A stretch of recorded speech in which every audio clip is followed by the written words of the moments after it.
Welcome to our deep dive into mindfulness. We're going to be using Patricia Collard's The Little Book of Mindfulness, 10 minutes a day.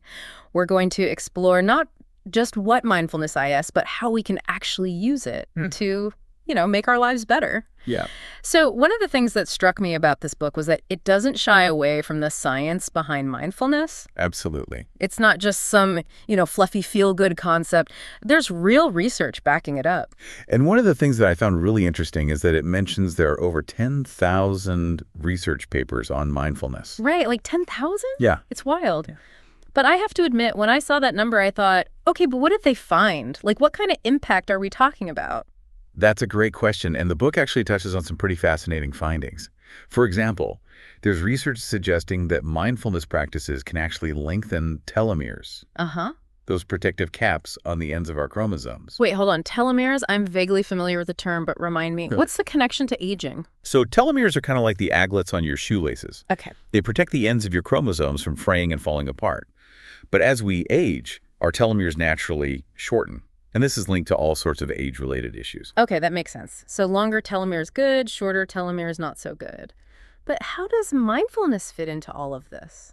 Well, some studies have shown that people who practice mindfulness regularly actually have longer telomeres than those who don't. Wow. It seems like cultivating that inner peace and reducing stress might have a real impact on our cellular health. That's pretty mind-blowing to think that something as simple as paying attention to your breath could potentially influence how your cells age. It really is.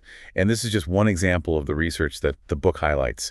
There's evidence that mindfulness can help with everything from chronic pain and anxiety to improving sleep and boosting the immune system. So it's not just about, feeling calmer in the moment. There could be some serious long-term benefits as well. No wonder so many people are getting into mindfulness these days. Absolutely.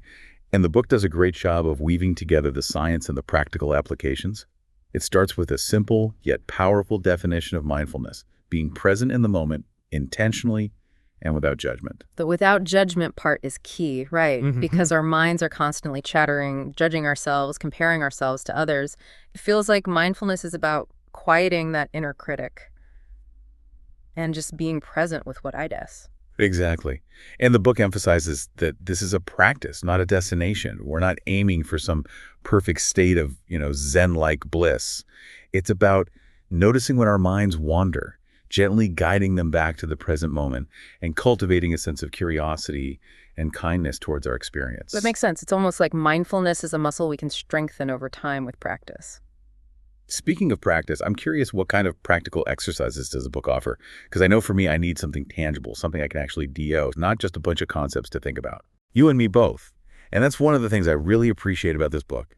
It's packed with simple yet effective practices that anyone can incorporate into their daily life, even if they only have a few minutes to spare. Okay. I'm intrigued.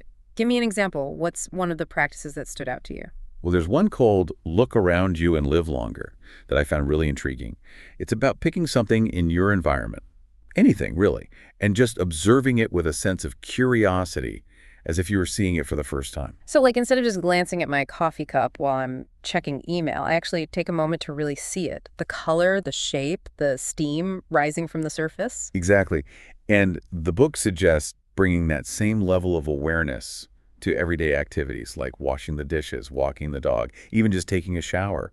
It's about transforming the mundane into an opportunity to practice mindfulness. That's a really cool concept. Because let's be honest, most of our days are filled with these seemingly boring tasks.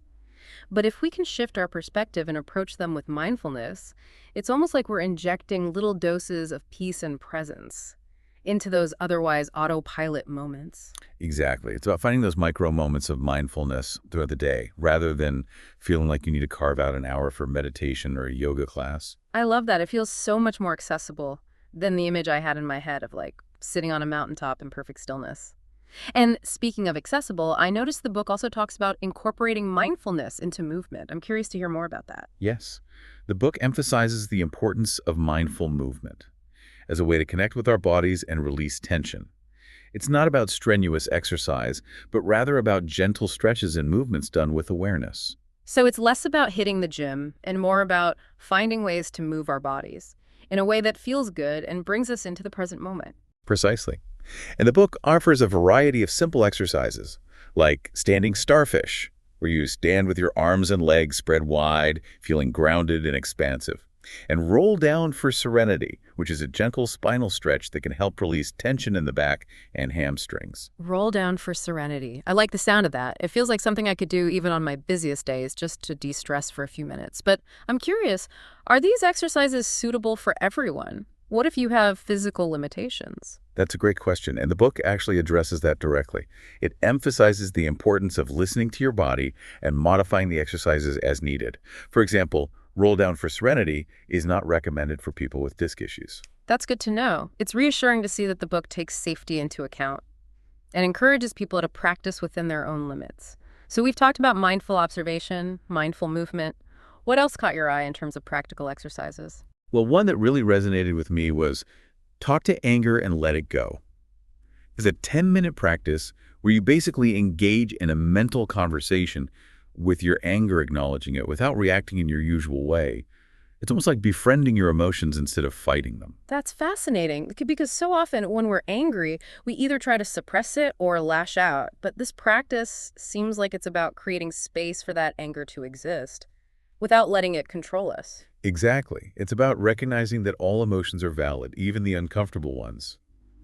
And by approaching them with mindfulness, we can learn to navigate them more skillfully and prevent them from hijacking our day. I love that. It feels like mindfulness is giving us tools to be more in charge of our emotional responses rather than feeling like we're at the mercy of our feelings. Absolutely. And it's not just about managing negative emotions. Mindfulness can also help us amplify the positive ones.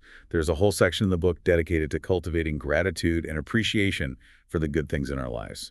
Okay, I'm all ears. Tell me more about the gratitude practices. One of the simplest yet most effective exercises is simply writing down a list of things you're grateful for. It could be anything. Your health, your family, a beautiful sunset, a delicious cup of coffee. The act of consciously acknowledging the good in our lives can shift our whole perspective. It's like hitting the pause button on that negativity bias our brains tend to have and intentionally focusing on the positive for a change. And sometimes just that simple shift can make a world of difference. But are there other ways to practice gratitude besides just making a list? Absolutely. The book encourages us to really savor those experiences we're grateful for, using all our senses. So if you're grateful for that cup of coffee, really take a moment to smell the aroma, feel the warmth of the mug in your hands, taste the richness of the flavor. It's like turning those everyday moments into mini celebrations of gratitude. I love that. And it's not just about external things either. The book also encourages us to cultivate gratitude for our own inner qualities, our strengths, our resilience, our capacity for love and compassion. That's so important because sometimes we can be so hard on ourselves, focusing on our perceived flaws and shortcomings. But taking time to appreciate our good qualities can boost our self-esteem and cultivate a sense of self-love. Exactly. And this ties in beautifully with another key theme in the book, self-compassion. Self-compassion, that's something I definitely need to work on. Tell me more about how the book addresses this. Well, one of the exercises that stood out to me was the Big I self-compassion practice. It's a visual exercise where you draw a big I on a piece of paper, and over the course of a week, fill it with little IS, representing your strengths and areas for growth. So it's a way of acknowledging that we're all a mix of positive and negative qualities, and that's perfectly okay. Exactly. It's about challenging that all or nothing thinking that can sometimes creep in and embracing the fullness of who we are, imperfections and all. I love that. It's like a visual reminder that we don't have to be perfect to be worthy of love and acceptance. Precisely. And this ties in with another practice the book highlights, metta meditation, also known as loving kindness meditation. Metta meditation, I've heard of that, but I've never actually tried it. Tell me more about what it involves. It's a beautiful practice where you cultivate feelings of loving kindness and compassion, first towards yourself, then towards others. You basically repeat phrases like, may I be well, may I be happy, may I be peaceful, and gradually extend those wishes outwards to include loved ones, strangers, and even difficult people in your life.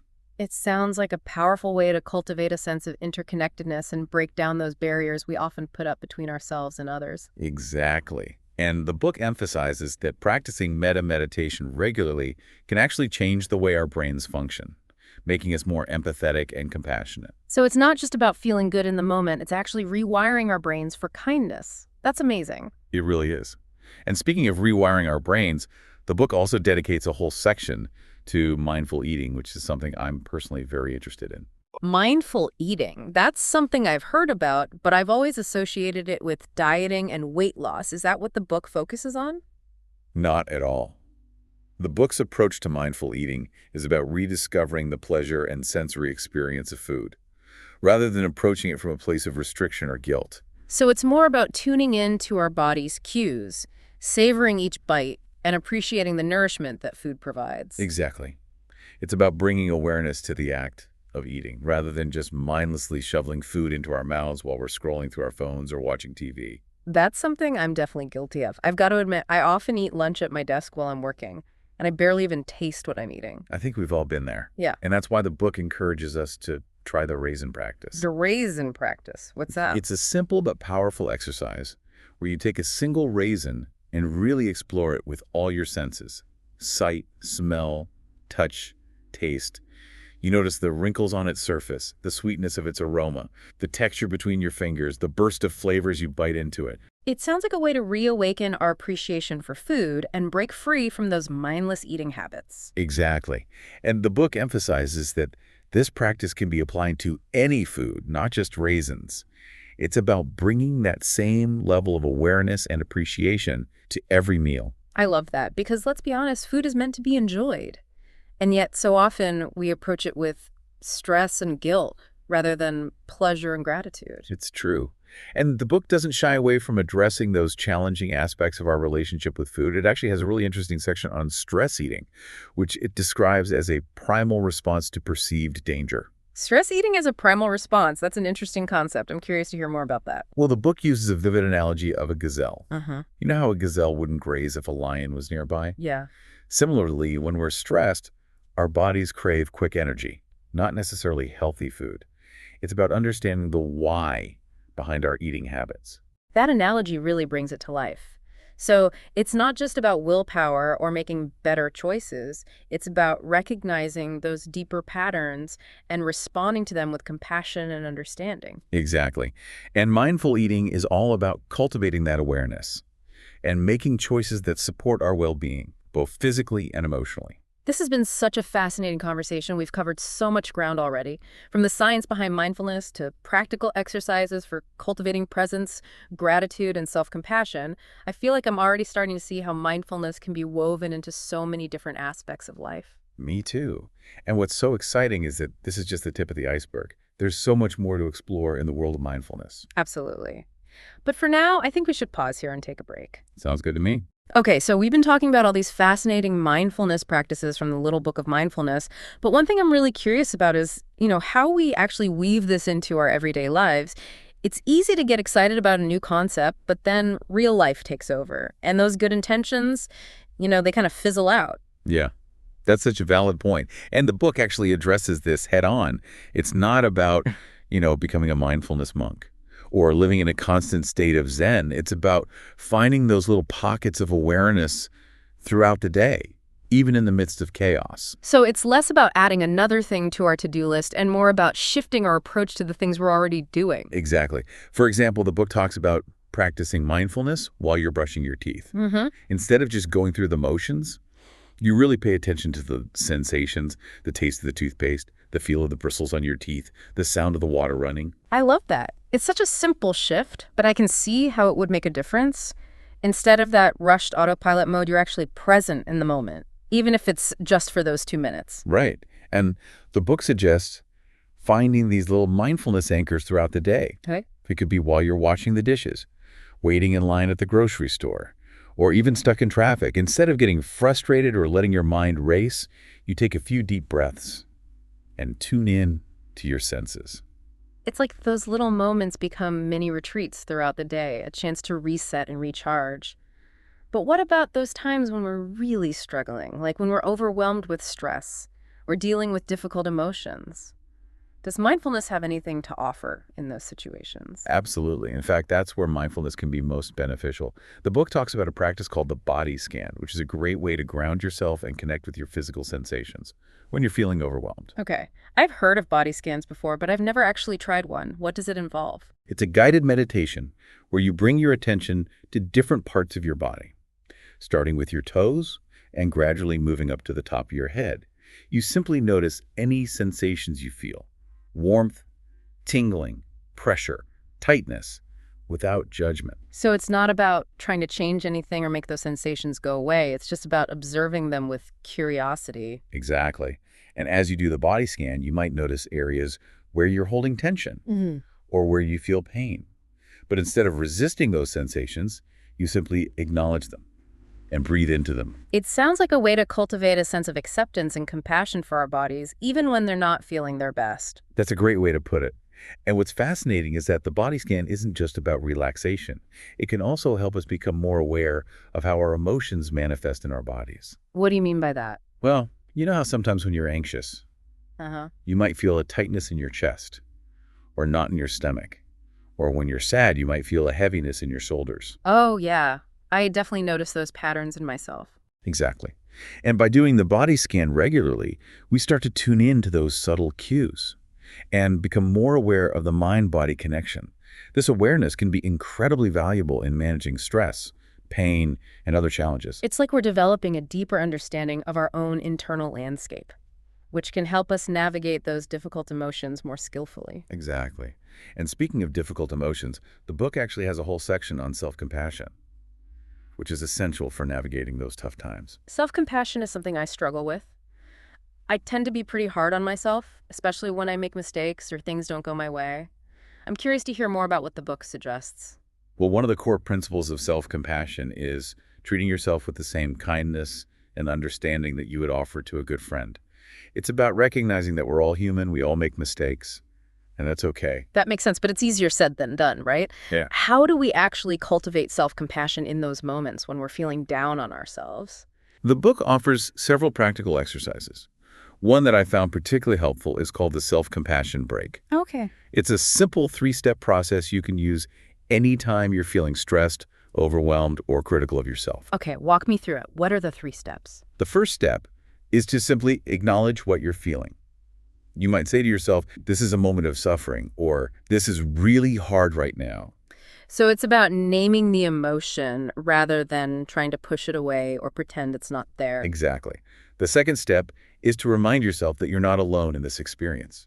You might say to yourself, everyone struggles sometimes, or this is a part of being human. That's a good reminder, because sometimes when we're going through something difficult, it can feel like we're the only ones. It's true.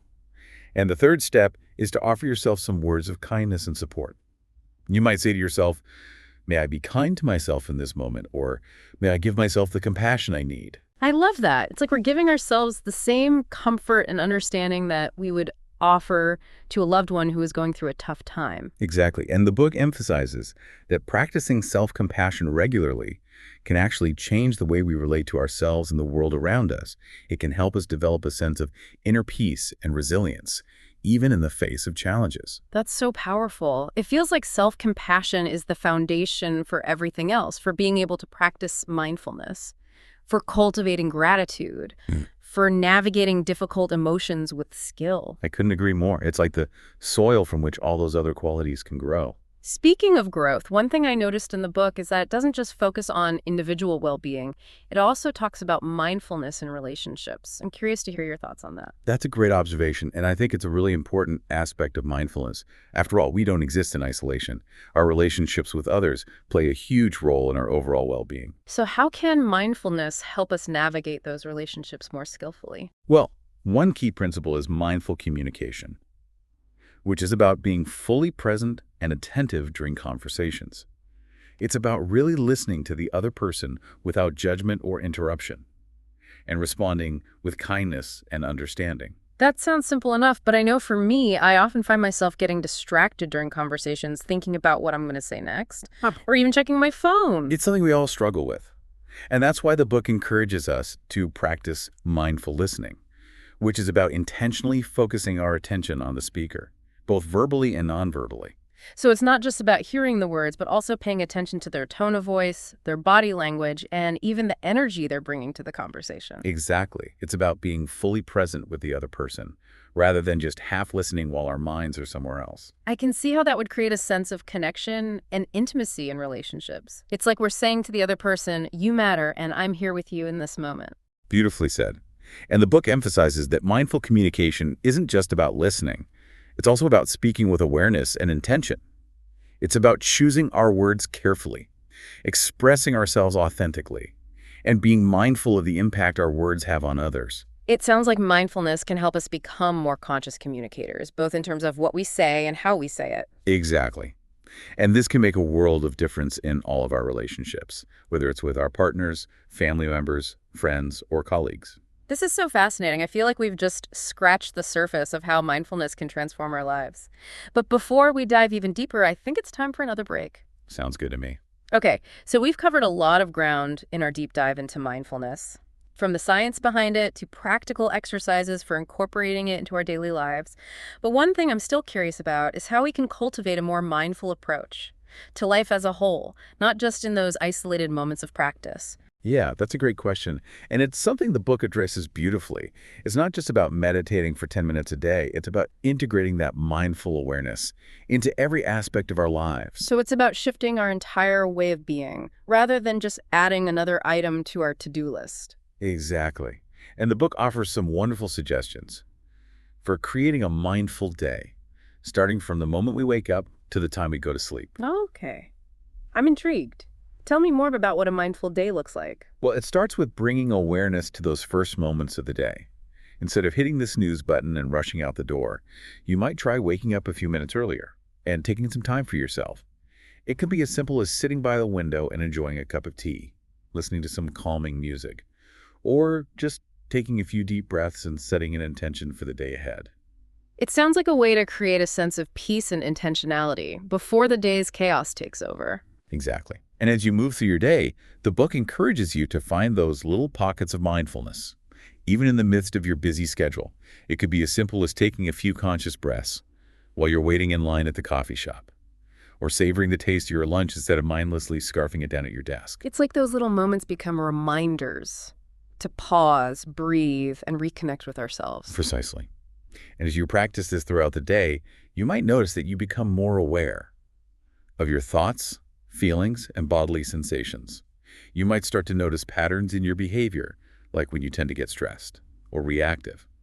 And with that awareness comes the opportunity to make different choices. So it's not about becoming some perfectly zen-like being who never gets stressed or upset. It's about developing a greater sense of self-awareness and the ability to respond to challenges with more skill and compassion. Exactly. And as you cultivate this mindful awareness, it naturally ripples outwards, influencing your interactions with others. The book talks about mindful communication, which we touched on earlier, but it also emphasizes the importance of mindful relationships in general. What do you mean by mindful relationships? It's about bringing that same quality of presence and awareness to our interactions with the people we care about. It's about listening attentively, speaking kindly, and being present in the moment, rather than getting caught up in past hurts or future worries. It sounds like a way to create more meaningful and fulfilling connections with the people in our lives. Absolutely. And the book offers some beautiful suggestions for cultivating mindfulness in relationships, such as practicing gratitude for the people in our lives, expressing our appreciation more often, and offering support and compassion when they're going through a difficult time. It's like we're intentionally weaving mindfulness into the fabric of our relationships, creating a stronger and more resilient bond. Exactly. And as we cultivate mindfulness in our individual lives and in our relationships, it naturally extends outwards to our interactions with the world around us. What do you mean by that? Well, it could be as simple as being more mindful of our impact on the environment, making conscious choices about what we consume, or volunteering our time to support causes we care about. So it's about recognizing that our actions have consequences, both for ourselves and for the world around us, and choosing to live in a way that aligns with our values. Exactly. It's about recognizing that we're all interconnected and that our individual choices can make a difference. This has been such an eye-opening conversation. I feel like mindfulness is so much more than just a set of techniques or practices. It's a way of life, a way of being in the world with awareness, compassion, and intention. I couldn't agree more. And what I find so inspiring is that it's a journey we can all embark on, regardless of our background, beliefs, or circumstances. And as we wrap up our deep dive into the Little Book of Mindfulness, what's the one key takeaway you hope our listener walks away with? Well, if I had to distill it down to one essential message, it would be this. Mindfulness is a practice, not a destination. It's about cultivating a way of being, a way of relating to our experience, with presence, kindness, and curiosity. Beautifully put. And the beauty of it is that it doesn't require any special equipment or fancy retreats. It's something we can access anytime, anywhere, with even just a few moments of intention. Exactly. It's about finding those little pockets of stillness in the midst of our busy lives, those moments where we can pause, breathe, and reconnect with ourselves. And as we cultivate that inner awareness, it naturally ripples outwards, influencing our interactions with others, our relationship with food, even the way we approach challenges. Mindfulness becomes this thread that weaves together all the different aspects of our lives, creating a sense of wholeness and harmony. It's like a superpower, really. The ability to choose how we respond to whatever life throws our way, rather than reacting on autopilot. And that's where the real freedom lies, I think. The freedom to choose peace, joy, and compassion, even amidst the inevitable ups and downs of life. So, as we leave our listener with a final thought to ponder, what's one small area in their life where they could start practicing mindfulness today? That's a great question. I would invite them to consider a routine activity they do every day, something like brushing their teeth or washing the dishes. And as they engage in that activity, I would encourage them to bring their full attention to it, noticing the sensations, the movements, the sights and sounds. Even just a few moments of mindful presence can make a difference. Such a simple yet powerful suggestion. Well, thank you so much for guiding us through this deep dive into mindfulness. I feel like I have a whole toolbox of new practices to explore. It's been a pleasure. And remember, mindfulness is a journey, not a destination. Be patient with yourself, be kind to yourself, and enjoy the process of discovering the peace and presence that reside within you. Beautifully said. And to our listener, thank you for joining us on this journey of exploration. May you find moments of peace, joy, and mindful awareness in your day.